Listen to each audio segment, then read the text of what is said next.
Hello and welcome to EDHREC's Upping the Average, where we take a commander's average decklist as compiled by the data on EDHREC and make some quick swaps to it to help take it from being a good start to a great one. This week, we're tackling the fierce Fire Main Angel herself, Feather the Redeemed. Feather the Redeemed is a 3-mana 3/4 angel with flying, and whenever we cast an instant or sorcery spell that targets a creature we control, we exile that card instead of putting it into the graveyard as that spell resolves. Then if we do, we return it to our hand at the beginning of the next end step, so we can keep playing the same spells over and over and over. Feather breathes life into combat tricks as an actually viable card type to use in games of EDH. A lot of her cards are also cantrips, which allow her to repeatedly draw a bunch of cards, finding even more power-ups and dealing even more damage. I waited 10 years for Wizards to finally give this character a card, and I'm just so happy that she's every bit as glorious as she deserves to be. Alright, let's load up Feather's average decklist into the Architect deck building website, and remember, any swaps we make must either be cost neutral or help lower the price of the overall list. Alright, let's get our bearings. Beyond value engines, how does this deck win? Well, first and foremost, Feather herself is a pretty awesome commander damage option. Repeatable pump spells make her a fearsome aerial attacker.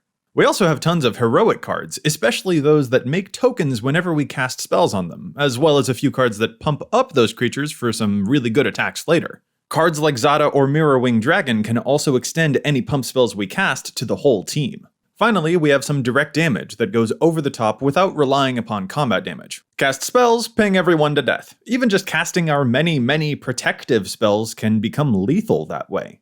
With all that in mind, let's make some changes in the following 3 ways. First, removal. Second, a category I'm calling the defensive line. And finally, our glorious victory. We'll start, of course, with section 1. At its core, Feather's strategy is very commander-centric, and as a result, also very defensive. The entire engine really revolves around her remaining in play. After all, she can't return spells back to our hand unless she's there to make sure that they do so. She can absolutely take an aggressive tack, but good Feather players know to always keep 1 or 2 or sometimes even 3 protective spells in hand to make sure that she sticks around. And this dynamic is helped out a lot by the fact that Feather's win conditions can often take the simple act of casting even a defensive spell and turn that into a bunch of beneficial triggers such as damage or tokens or a ton of other cool things. So while we're here looking at our removal options, which are really defensive in nature, let's keep Feather's tempo in mind to see if there's a way that we can still turn that defensive strategy into a surprise offense against our opponents. I'm going to start with 2 cuts that require a lot of explanation. The first is Fell the Mighty. This is 5 mana to destroy everything that has a certain power or higher. Assuming we target Feather, this means anything with 4 or more power. This spell is cool because we can get it back with Feather's ability and repeatedly cast this board wipe.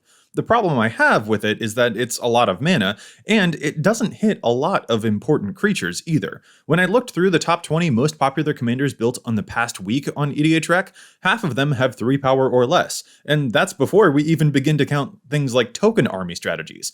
We can obviously cast this spell on a creature that isn't Feather, but that would probably kill Feather unless we have a spell that gives her indestructible, and that still might not solve every problem that's on the board. Plus, it might cost a lot of mana to make all that happen. Fell the Mighty just strikes me as odd in a deck that also uses Chandra's Ignition, which rewards having a high power creature, not a low one. And the thing is, I think we can actually emulate Fell the Mighty in another way. We have protective spells out the wazoo in this deck, so if we throw in some wrath effects like Blasphemous Act and Chain Reaction, which use damage to wipe the board, we can protect Feather not just with indestructible spells, but also just by giving her protection from red. These wrath spells might not come back to hand like Fell the Mighty would, but they are also a lot more reliable at killing the stuff that we need to kill, and a lot more manipulable with the suite of protection spells we're already using.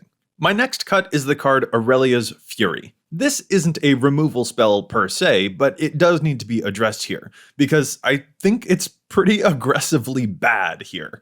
The idea is that we can target one of our own creatures, and then several other creatures or players, and this will return to hand so we can use the Irelia's Fury effect again and again to stall out our enemies. So yeah, thing is, this requires a minimum of 4 mana before it can even be done to a single opponent or opponent's creature, and even then, it still only deals with them on that one turn. And worse than that, this spell is proactive, not reactive, which means we have to predict which of our opponents will will be the most dangerous to us this round. And if we get that prediction wrong, that can be a little bit dicey for us. Not only that, but for this to be a meaningful hit against an enemy, we probably have to spend like 6 or 7 mana, which almost definitely means that we are tapping out to cast this spell, which lowers our defenses and prevents our ability to protect our commander anymore. The ideal scenario where this is a good, repeatable card against our enemies just seems too mana intensive to really achieve regularly. So to that end, I'm cutting it. But I want to throw in 2 other cards here that I think do a great job of providing a truly impressive degree of defense.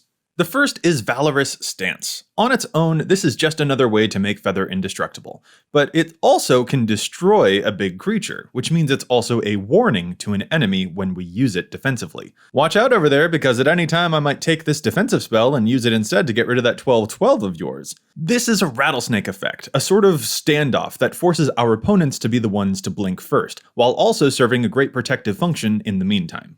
Next, we have Pyroblast. This destroys a permanent if it's blue, or counters a spell if it's blue. So, first of all, screw you, Cyclonic Rift. I have personally destroyed Sheldon Menery's Muldrotha with this spell, and I've even countered his Villainous Wealth with it too. It's delightful. But more than that, this spell has a clever trick that allows it to serve a function even in the case that we don't have a single blue opponent, rare though that instance will be. See, Pyroblast differs from its sister Red Elemental Blast in a very subtle way. Red Elemental Blast can only target a blue thing, but Pyroblast can target anything, and only eliminates that thing if it is blue. So we can cast this spell on our Gutter Snipe to get tons of spell triggers, and then use it later to snipe off an Atraxa whenever the need arises. Alright, let's move to section 2, the defensive line. There are 2 things that I want to tackle in this particular section, and a lot of it has to do with the priority that we place on the creatures that we have in this deck. A lot of this takes the form of ramping up our protective suite, but there's more to it than just that. In my personal Feather list, I eventually honed it down to more of a Voltron route. I don't use any of the other heroic creatures that want you to target them to get a benefit. I really go much more for targeting Feather herself and ending people with big bursts of commander damage instead. I personally find that a bit more reliable since the deck is naturally very commander-centric and so much of it revolves around Feather in the first place. Plus it's really fun, because Angel Punch. To be clear, I am not gonna overhaul the entire deck to fit my preferred style. Remember, we're upping the average here, and the Voltron style that I really enjoy is not the average. Heroic creatures are very popular in Feather decks, and we're totally gonna honor that. But also my experience there does definitely inform my evaluation of some of the creatures that I find in the average list, because some of them, even honoring the heroic strategy, are still a bit lacking, or in some cases, just plain distracting. The members of the Guard here are not our top-notch elite. So to that end, let's hone in and focus on the creatures that matter to us most, and make sure that they have the tools they need. My first cuts are 10th District Legionnaire and a Crowan Conscriptor. To make either of these cards hit their ideal gameplay scenario, they need to be in play, and Feather needs to be in play. And the Legionnaire in particular is just never going to do as much damage or as significant damage as our commander would in those cases. Meanwhile, Conscriptor could have an exciting payoff, but it's so much mana to get there that it just ultimately makes me dubious at best. 5 mana for a 3/2 creature is a big upfront investment, and remember, every spell that targets one of our heroic creatures is a spell that we're not using to target our commander. While I'm here, I'm also chopping Runaway Steamkin and Solemn Simulacrum. Solemn is not the type of mana acceleration card we need. In fact, we actually need very little. This deck is so low to the ground that a 4-mana creature really ought to be worth its salt to be worth playing, and this one isn't really. Now, Steamkin is a bit more complicated, but I'm still removing it because the majority of spells that Feather casts most routinely tend to be white, not red. Feather draws a big target on her back, and you really do always need to have protective spells at the ready, and those spells tend to be white, not red. What I'd prefer to do here is put this attention in these card slots towards cards that help keep our commander, and us, more safe. So first, a protective spell that I have a personal affinity for, Faith's Shield. Simple protection and a Fateful Hour effect that literally never matters, but the distinction I like about this one is that it can target a permanent, not just a creature. So if someone tries to come for our Aetherflux Reservoir, we can keep that protected one time too. The next 2 are a bit out there, but they address a dynamic that I find can be troublesome for Feather players, and that's simply that our own life total can be at significant risk. My adds here are therefore Dawn Charm and Gideon's Sacrifice. Dawn Charm, like the Valorous Stance we discussed before, can protect a creature, but can also be a fog, and the fogs are more important than you might think here. Feather can get so wrapped up in her own strategy and keeping her stuff protected that it's sometimes hard to defend against the folks who slam in with a bunch of trample-y goodness. Dawn Charm is exactly the kind of thing that you want to have access to when your deck contains a Sunforger. Then, Gideon's Sacrifice. This is a repeatable fog if we've got expendable creatures. So if we have like a Pyromancer making tokens, the token can take all the heat. Not only that, but if we have a protective or indestructible spell, we can make Feather unkillable and then redirect all damage we would take to her. Over and over and over. It's like a build your own pariah, and it is surprisingly effective against enemies who solely rely on stompy strategies. Finally, here's the single best artifact that Feather can play, Veilstone Amulet. Whenever we cast a spell, all our creatures get hexproof. Everything we play is now a protection spell. It's brilliant.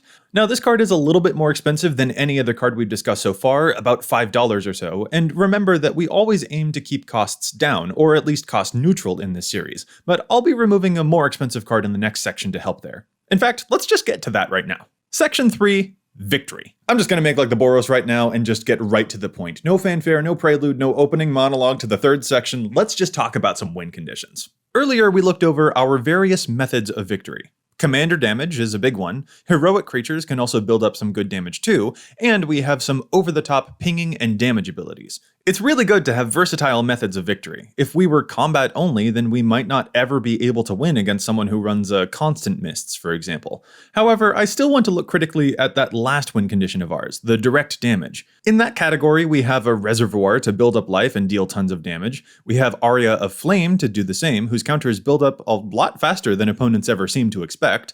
We have a Gutter Snipe, who slaps out 2 damage per spell to each opponent, and there are 3 other pingers that have a similar ability, dealing 1 damage at a time. And those 3 are the ones I'm chopping. It hurts me to do it, but the damage they deal is just a snail's pace compared to the others. The difference between this 1 damage versus Gutter Snipe's 2 damage probably doesn't seem like a lot, but Gutter Snipe can be lethal in 20 spells, and these spells are lethal in 40.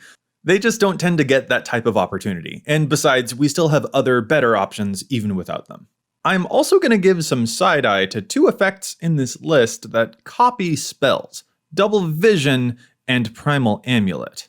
Copying the first spell we cast, we don't really need that, especially not for 5 mana. The Amulet reduces the cost of very few cards in the deck and then flips into the Wellspring, which can also copy a spell of ours, but that's, again, a pretty minimal payoff because the spells we're casting are so minimal themselves.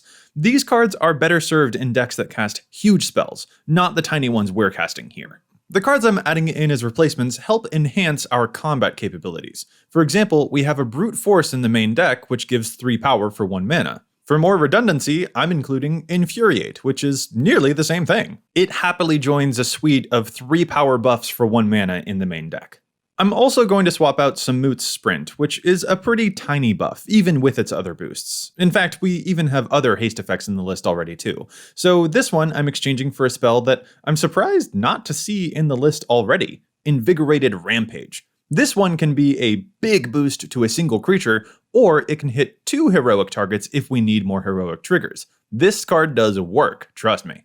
My last 2 additions are artifacts. First, Scroll of the Masters. I know, a weird one, like really weird. But I think of this card a lot like Aria of Flame. It builds up over time just by dint of us playing protective spells, and then, when we need it later, we can slam in with Feather or any other creatures, and if they don't get blocked, we can put an additional 10 or 12 or 15 damage into the mix depending on how long we want to build up. With the density of power doubling and even double striking cards that we see in this list, this is often a very lethal bonus. And finally, my personal favorite, Leering Emblem. This equipment gives +2 every time we cast a spell. So if we cast Brute Force, for example, Feather goes from having 3 power to 8. If we cast a simple Defiant Strike after that, then she's at 11. And that's just 2 spells. 2 spells and she's halfway to lethal. For me, this is up there with Sunforger as one of the best and most exciting cards that you can see in a Feather deck, and I just can't recommend it enough.